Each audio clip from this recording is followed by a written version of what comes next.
Hillary Rodham Clinton is not your average First Lady. In fact, she's the first to run for office in the United States. And it looks like she may win a Senate seat to represent New York State, to become the only spouse of a president to begin a political career of her own. To make the move, she's had to project an independent identity. But she's too much of a celebrity double act to ever truly stand on her own. So this Senate race has become a type of referendum on the Clinton legacy, where real state issues can take a back seat. Well, I think a lot of it has to do with what's all about Hillary. I mean, this race has been largely all about her from the opening guns more than a year and a half ago. I mean, people don't just like and dislike Hillary Clinton, they love and hate her. I mean, it's that strong. There are very few fence sitters. The undecided has been incredibly low from the beginning and remains so to the present day.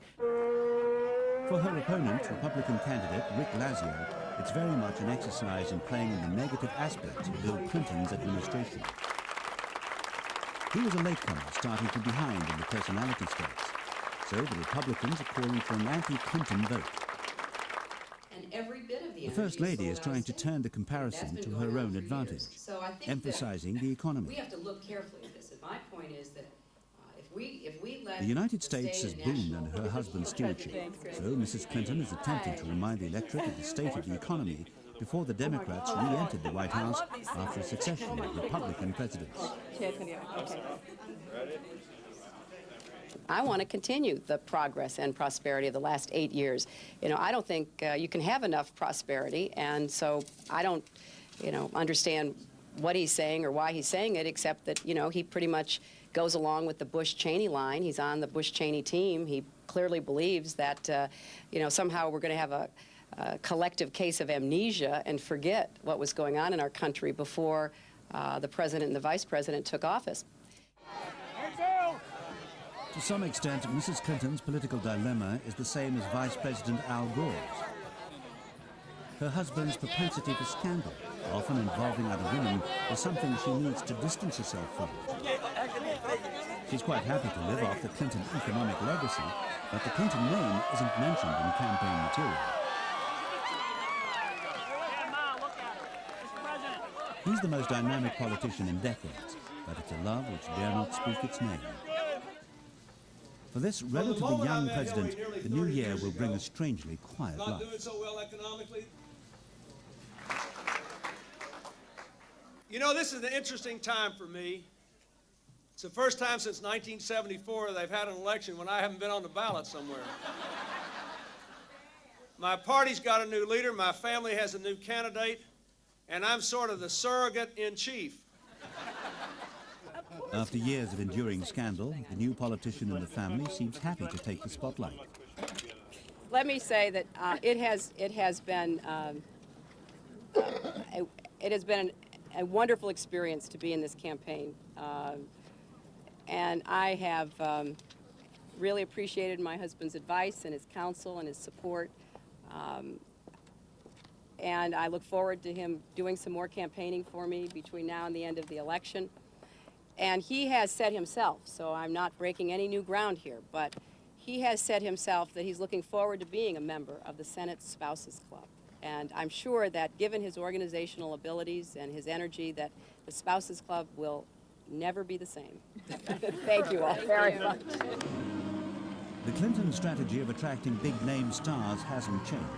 This 53rd birthday party for Hillary this week raised more than $2 million for the campaign. As a Democrat, she enjoys a statistical advantage in New York, with its large minority communities traditionally supporting her party. On the campaign trail, going to all 62 counties. I think what we're seeing in New York is, there's a significant division along partisan lines. Both have made slight and temporary inroads into the other's party, but for the most part, the Democrats are lined up strongly behind Hillary Clinton. The Republicans are lined up strongly against Hillary Clinton, and some of them are for Rick Lazio. They really just don't know him that well. And the independents are divvying up pretty evenly at this point. And the reason Hillary's ahead is there are more Democrats than Republicans, so it's a bigger slice of the pie that she's getting. But in upstate New York, the suburban Republican heartland, far away from the towers of Manhattan, It's Rick Lazio who has the upper hand. From his so-called mainstream express campaign buzz, he's playing up the fact Hillary is just a newcomer to the state. She only moved here so she could contest the seat. But he knows his Republican support base is small. Well, it's true that this is a Senate race against the whole White House, and in that sense, we're an underdog. I mean, but I've been there before, and New Yorkers pull for underdogs. It may have been a different story if Mayor Rudolph Giuliani hadn't himself pulled out of the Senate race. His battle with cancer has denied New Yorkers a fight between two political heavyweights.